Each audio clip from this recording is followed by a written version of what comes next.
ನಮಸ್ಕಾರ. ನಾನು ದೀಪಿಕಾ ಶಿವಕುಮಾರ್ ವಾಡ್ಕರ್. ನಾನು ಇಲ್ಲಿ ಖಾಸ್ಬಾಗ್ ಬಸವನಗಲ್ಲಿ ಒಳಗಿರ್ತೀನಿ. ನಾನು ನಾನು 10th SSLC ಕಲ್ತಿದ್ದು TMV school Tatyasaheb ಮುಸ್ಲೆ Kannada medium. ಅಲ್ಲಿ 93.44% ಮಾಡಿದೆ. ಆಮೇಲೆ PUC ಜೈನ್ ಕಾಲೇಜ್ ಒಳಗೆ ಮಾಡಿದೆ, ಕಾಮರ್ಸ್ ಫೀಲ್ಡ್ ಒಳಗೆ. ಸೊ ಅದ್ರಲ್ಲಿ ನಾನು 92.17% ತೊಗೊಂಡೆ.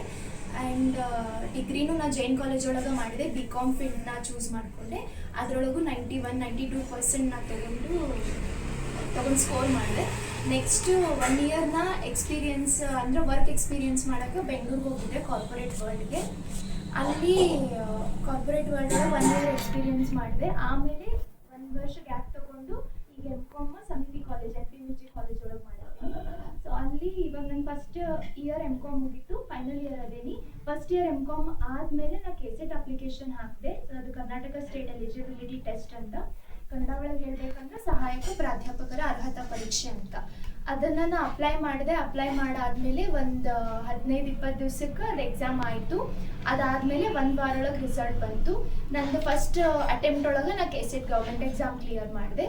ಈಗ ನೆಕ್ಸ್ಟ್ ನೆಟ್ ಅಪ್ಲಿಕೇಶನ್ ಹಾಕೀನಿ, ಅದು ಎಕ್ಸಾಮ್ ಐತಿ. ನಾ ಈಗ